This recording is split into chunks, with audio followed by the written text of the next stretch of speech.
This podcast is brought to you by Flipper, the number one marketplace to buy and sell online businesses and startups.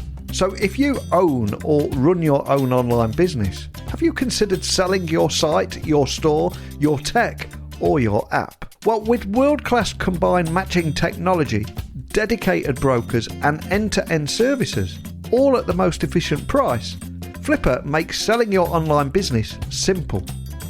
So to get a free valuation, simply visit flipper.com/techtalks. Each month, thousands of online business owners exit with Flipper.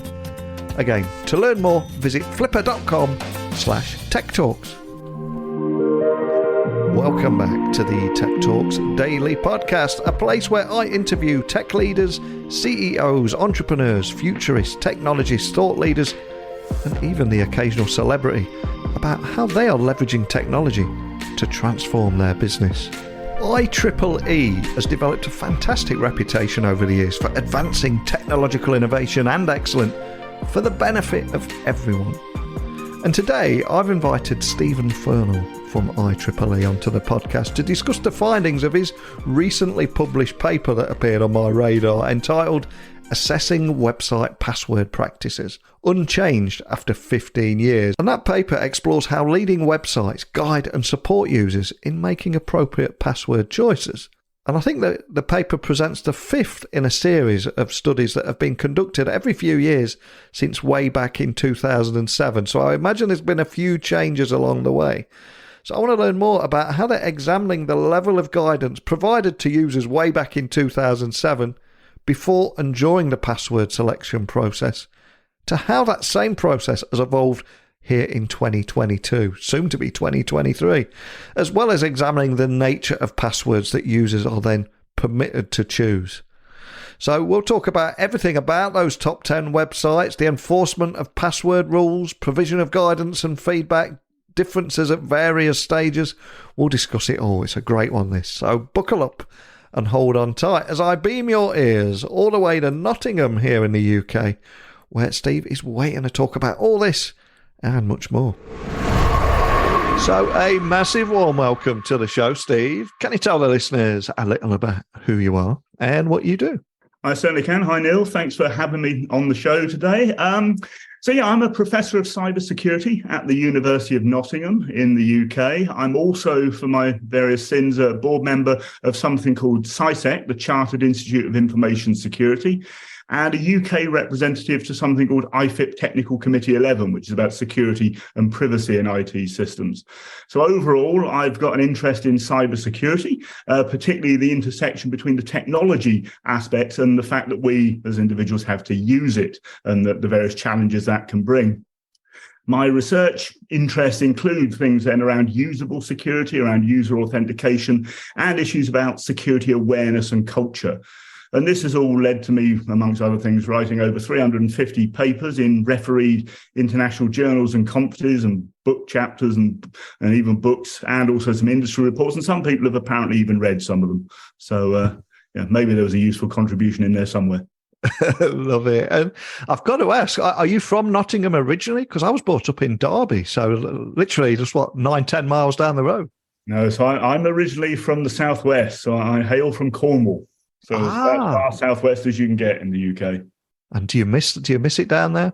Or do you still go back? Not at this stage. I've only been in the East Midlands now for about 2.5 years coming on for. So occasionally pop back down. So sort of get a pasty and that sort of stuff. I love it. And I'd love to take you back in time to those early years and formative years in the southwest where you were growing up. Can you remember where your passion for tech came from, or a moment that would ignite your curiosity and put you on this path you're on today? Yeah, so I've got a vague recollection of seeing, I guess it must have been a news story on the TV about electronic games when I was about 8 or 9, I guess I would have been. And I remember seeing them demonstrating a couple of games that were going to be available in the shops that Christmas. And then a few years later, that translated into an interest in home computers. And I got a Sinclair ZX Spectrum, I think in around early 1983, I got mine, like many other people in the UK who were getting into technology. And that all led me to go on to study computing at college and then at university. And that led me into doing a PhD in data security. And basically, I've hung around ever since. And that sort of also has sort of stuck with me in terms of parallel interest in retro computing and games consoles as well. Oh, so many people I speak with were inspired by those years. The ZX Spectrum, the Commodore 64. It really was a magical time. I feel quite old talking about it and thinking about a world before mobile phones, before the internet, but they were quite magical, and spending hours copying code out of a book only to spend another couple of hours correcting the syntax errors. But they were magical times, weren't they? No, and I recognise all that. And we're just in an advanced stage of youth, I think. I'm going to steal that one. I'm having that. But of course, that path would lead you to what you're doing now, in one of the largest technical professional organisations dedicated to advancing technology for the benefit of humanity. It's fantastic what you're doing here. But can you tell everyone listening a little more about the company and ultimately the problems that it's set out to solve? Okay, so what you're referring to there is the IEEE, so the Institute of Electrical and Electronics Engineers, to give it its formal name. And it's not really a company, it's a professional society. So to quote from its own website, what it aims to provide is this global community for people in the technology field more broadly. I think that although the name formally has got electrical electronic engineers in it, it now really represents interests across engineering, computing, and general technology. It's the world's largest association of technical professionals. As I understand, over 400,000 members spanning 160 countries, or over 160 countries. So I became a member of this back in, I think, the late 90s, as I could see that what the IEEE did was well aligned to my own interests by that point, in security as well. And then I became a senior member of the IEEE shortly after that, or sort of some qualifying number of years after that.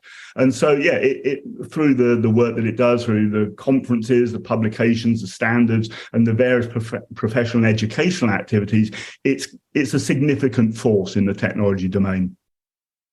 And one of the reasons I was excited to get you on the podcast today is you guys recently released the Assessing Website Password Practices and the report there. Can you offer a bit of a background on that for anyone that's not seen it or know what it's about? Because there's a few surprises in there, I imagine. Yeah, so this is basically a research paper that I published in Computers and Security earlier this year. And it's a follow-on from a series of earlier papers that I'd written going back actually to 2007. And the premise is basically that, well, we know that people are at risk of rather poor behavior with passwords. It's still our primary means of authenticating ourselves on websites and other sort of technology contexts. And I don't know about you, but I quite often see people getting actively blamed for making poor password choices. Yeah. And so what I was thinking, back in 2007, so this is where the 15 years bit comes in the title of the paper, is to look at the degree to which, in this case, leading websites were actually doing their bit, let's say, to guide and support people in making appropriate choices. I mean, if we're going to blame people for doing it wrong, what support do they get to do it right? And sort of keeping in mind that these websites are likely to be the ones then that the individual users might see as a benchmark for what's appropriate or acceptable for them to use as passwords, and also might get looked at by other websites and services to say, well, okay, if it's good enough for those leading sites, then it's good enough for us to do something similar to this. And so what I was looking at was, well, the extent to which the sites were providing password guidance, and also the extent to which they were enforcing what could be considered the good practice rules at the time. So in the original study, I was looking at this at sign up. So when somebody registers on the site, if somebody elects to change their password, and also if they go through the forgotten password route and try to reset it. But over the years, and in this most recent version of the paper, I've focused really primarily on the sign-up stage, because clearly this is the key aspect in terms of people needing to make a good choice to protect their account in the long term, because they might not decide to change it. They might not forget the password. So that password could feasibly persist for quite some time. So each time I've run this study, what I've done in terms of leading websites is I've taken what were at the time the 10 most popular websites in English language because I needed something I could read, from the Alexa Global Top 500 list. And what that's meant is that the specific names that I've used in each of the studies has changed a little bit over the years. So some of them have sort of come and gone. And I'm curious, if we look back at the 15 years you've been running this, how much has actually changed? Because I think we've all got examples where we see those reports come out every year where there's still somebody out there using password on every site, or PO55 word, or variants on that. But have you seen much change in the last 15 years? Some change, but not enough, I think, the answer. So, I mean, you mentioned before I talk about what I found with the particular studies, the common password lists and things that get published. I mean, very recently, NordPass have released their latest version of their, I think it's 200 most common passwords. And what we end up seeing is the word password at the top of the list. Again, it was top of the list. So I think when Splash Data were doing the same sort of thing back in 2012, so a decade later, the same most common password is still the most common one. And then like 1, 2, 3, 4, 5, 6 are prominent in the list, and lots of other things that are readily predictable. Now, within the study that I've done, I mean, over time, some things have changed marginally. So, for example, whether sites enforce a minimum password length, that has changed a bit. So back in 2007, you could find a few instances of sites that would accept a one-character password, which is almost as good as having no password at all, or a 4-character password, etc. Now, in 2022, the level of significant advancement we've come to is that all of the 10 sites I looked at require at least 6 characters, which is hardly strong in the grand scheme of things. But there are no sites now that accept something less than that. So that's the main level of advancements. Most sites, I mean, I know it's only a sample of 10, but 6 out of 10 now are gravitating more around an 8-character minimum. And so that, it's raised the bar a bit compared to where we were in 2007. But in terms of showing significant progress over 15 years, that's not a lot. What we do still find is that, many sites will accept people's surname as their password, which is one of the things that you ideally ought to prevent, because it's quite predictable that people will use that. Some still allow people to reuse their user ID as their password. Again, not the majority of sites allowing that. I think 3 out of 10 will allow people to do that. So that's still 3 too many, because it's quite a predictable thing, again, that people would use. Back in 2007, a few sites would let you use the word password as your password. Now, in 2022, only one of them still allows that out of the 10. The others have at least found a way to block that. But what I thought I would try as an additional thing in the 2022 study that I'd not done in the prior 4 versions was apply a little bit more rigor to this and see if the sites accepted the word password 1 exclamation mark with an uppercase P and a special symbol at the end there and a numeric in it. So it satisfies all of those composition rules that the sites might be looking for. So it has uppercase and lowercase and a numeric and a special character, a punctuation character in there. And only 2 out of 10 sites actually block password 1 exclamation mark, which again is not an unpredictable choice. And I suspect there will be a lot of people listening as well that have got accounts for all of those 10 sites, but they've got the same password for all of those 10 sites. For that person that's listening, what would you say to them? I'd suggest that perhaps they'd like to revisit their practices and try to have some different passwords across the different sites that they use. The reason being, obviously, that if your password's compromised in one place, then essentially your accounts are at risk of compromising all the other places as a consequence of that. And so by having different passwords, and there are ways to achieve getting different passwords on different sites, through a bit of automation now with password managers and through things that our web browsers will do in terms of suggesting strong passwords and allowing people to store them. And so making use of those features actually takes some of the pain out of having to do some of what I'm describing here in terms of coming up with your own choices and having to remember them.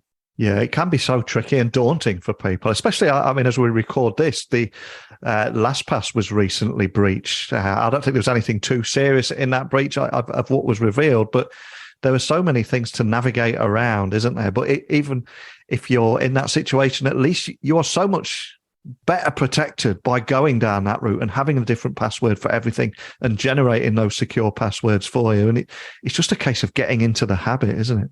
And this is part of the thing. I mean, that sort of breach, we hear about these sort of breaches quite commonly where it's not any fault of the individual user that their account has then been put at risk. It's not that they've chosen a bad password necessarily, but there's been a bulk breach. And so if even their strong, well-chosen password was exposed amongst that, then that's now out there and somebody could use it to try and spray against their other accounts. So if they've got different passwords in the different places, then they're safeguarded against that aspect. Yeah, 100% with you. And on the subject of passwords, can you expand on that enforcement of password rules and also the importance of applying various tests which determine whether a site filters out common or predictable password choices? Because it's somewhere where we need to get to. Yeah, so I mean, basically, again, things like the common password list, that shows us, certain routes by which, okay, if people are using these particular words, they're known to be common. And so it's quite likely that more than one person has chosen these. Yeah. And so if you were doing a so-called password spraying attack, where you take a specific password and then try it against different accounts, using these common passwords, you stand a reasonable chance of success, given that they are so commonly used. Somebody in an organization, if they've not been prevented from doing so, may well have one of those common passwords as their password. So you just try one attempt against each account using the common string and see if you manage to get a foothold through it. I say the fact that the word password is now again the most common choice in that list from NordPass and was back in 2012, sort of tells us that one aspect is things don't change, but also there is something worth blocking and filtering out there. Why allow people to make that choice, given that we've ample evidence that it's so common, and therefore gives a potential attacker a route into knowing what people, law of averages, have likely chosen in some of the cases. I mean, if you were to go to the I've been pwned site and type password in as the password you want to test, you'll find that it's been there in over 9 million different exposures. And so it's commonly used, unfortunately. But there are other common choices. I mentioned surnames and user IDs. And again, sort of wider sets of dictionary words or common words. I mean, all the things that appear in that NordPass list of 200 common passwords, well, all of them ought to be avoided because they are commonly known to be used. And so what sites ought to be doing is blocking all of them at source. But what we find with the study is that that's certainly the exception rather than the rule. So I took a set of dictionary words or common words and tested them against the 10 websites, and only 2 of the sites managed to block all of the ones that I was trying to use. The others were generally letting them in, or in some cases filtering them out based on length rather than because they're actually doing a proper sort of watch list of words to avoid. And that site you mentioned there, Have I Been Pwned, it's certainly worth visiting, isn't it, and putting your email address in, because straight away you see how many times your account has been compromised to a certain degree. It's quite an eye-opener, isn't it? No, it certainly gives an insight, into the degree to which you might be exposed, to which individual passwords are exposed, and the extent of breaches that have ended up compromising passwords overall. 100%. And can you also tell me a little bit more about the provision of guidance and feedback? Because I think this is an area that's often missed, especially in business environments. It's certainly missed by some of these websites as well. Yeah. I mean, this goes back to the point that I was making about, we're quite ready to blame people, it seems. And again, if you look at the media coverage that tends to accompany this annual release of the common password list, what it often tends to do is point the finger at users and sort of making essentially the comment, well, how can they be so, advice resistant? How can they be so dumb as to do this sort of stuff? But in many cases, I think the reality is that they're not being steered in the right direction. They're not being told why. Perhaps they realize that the word password isn't a good choice, but why does it matter that they need to choose something better? And looking at the website study, for example, there are opportunities to provide guidance and feedback at several points, which includes right at the outset, before you've typed a single character into the system. during the entry of a password, so you can get feedback to tell you whether it's satisfactory, whether it's strong, weak, etc.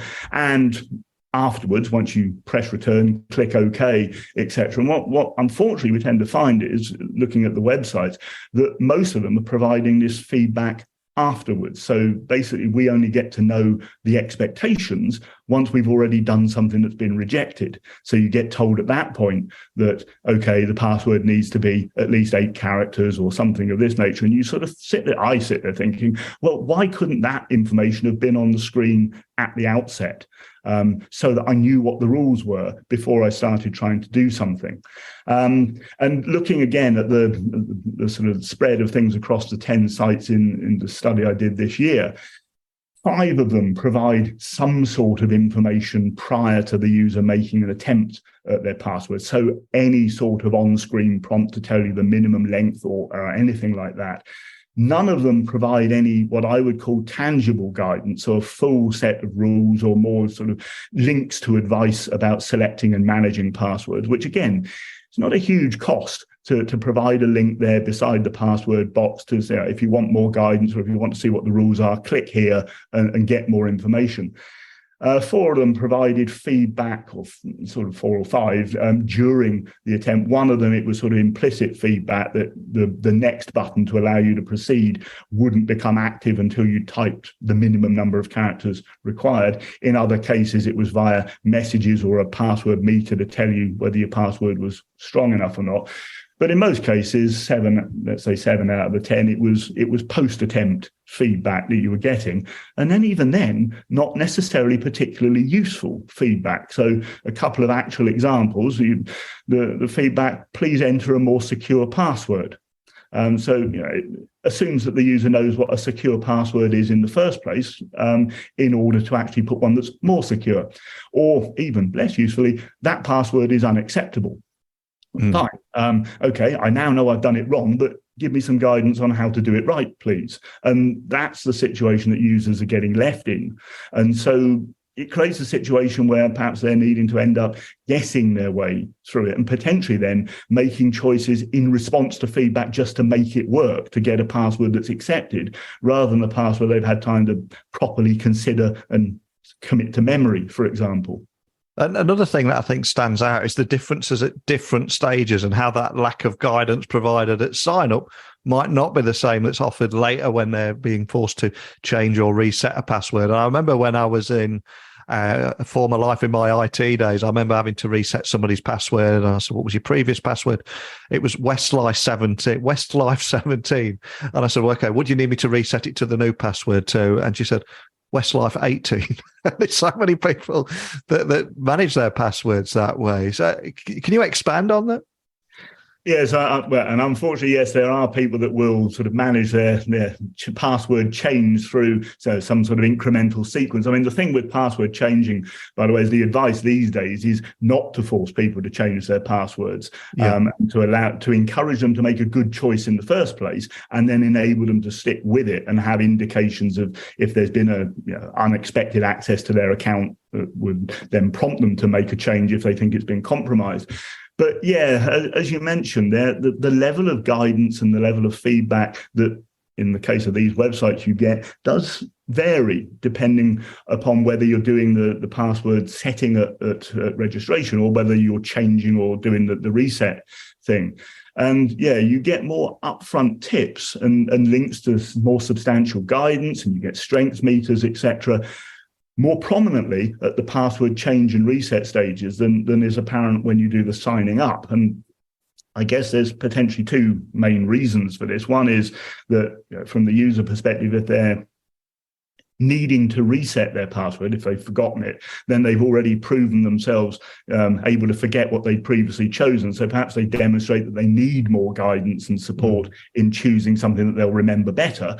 But I think there's also the fact that this now we've already signed up as users to whatever service it is, and so providing the additional feedback, the guidance, it's not acting as a distraction from securing a new user, a new sign up to the service. And perhaps the imperative initial sign up is to make it as easy as possible for people to create an account and become a user on the service. And so the providers are perhaps not looking to distract people with things like the security of the password they're choosing.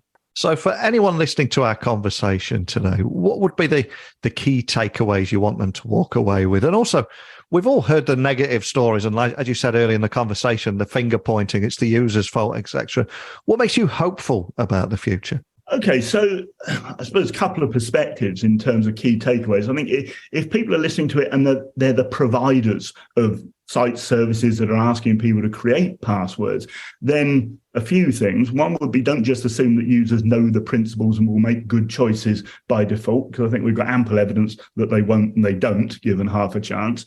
Indicate what the password requirements are up front and provide a link for people to get further good practice guidance, further information should they need it, and also play your part in filtering out the poor choices that people might otherwise be prone to making.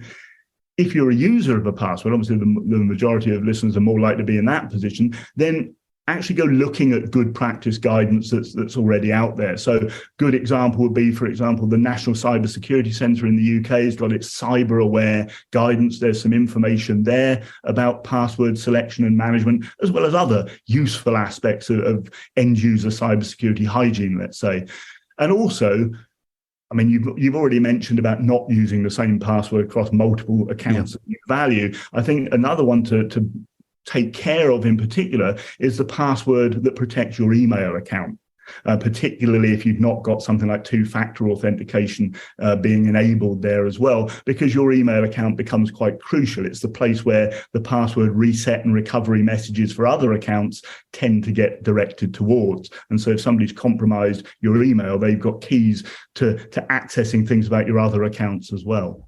Well, I've loved chatting with you today. We've covered so much, and since we started talking about your origin story, the evolution of passwords, what you've seen change, what you've seen not change so much. Before I let you go, for anyone listening, just wanting to find out more information about the work that you're doing at IEEE and any of the topics we discussed today, or contact your team, what's the best starting point for everything? Well, if somebody wants to get hold of me, I think an easy way to do so, to find out more information, is search for my surname and Nottingham. I'm on the web, and you'll very quickly find a link to my university webpage. I'm SM Furnell on Twitter. I'm also SW RetroComp on Twitter as well, and Stephen Furnell on LinkedIn. So if anybody wants to reach out to me, they're very welcome to do so through any of those channels. Well, we've covered so much today in a short amount of time, from enforcement of password rules, provision of guidance and feedback, differences at different stages throughout that guidance that's provided.